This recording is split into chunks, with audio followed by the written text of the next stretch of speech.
আরাফার ময়দান, এটা আরাফার ময়দান। মানুষ কাতারে কাতারে হাজার হাজার মানুষ আসছে।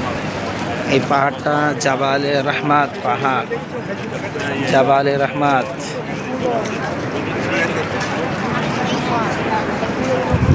লাখো লাখো মানুষ আসছে যাচ্ছে।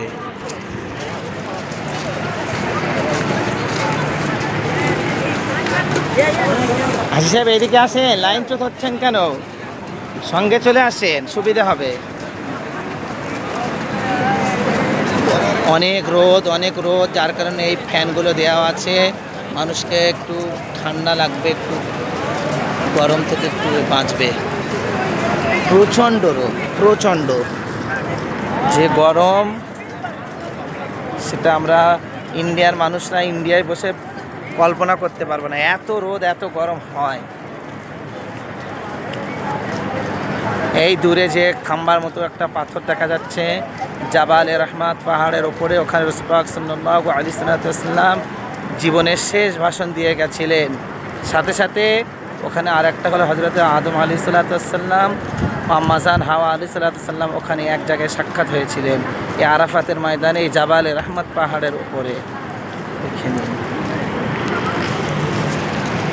এখানে বিশ্বের প্রত্যেকটি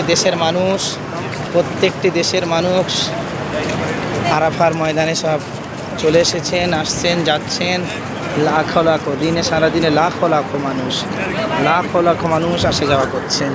এই আরাফাত মাঠ পুরোটা দেখাই, পুরোটা আরাফার ময়দান।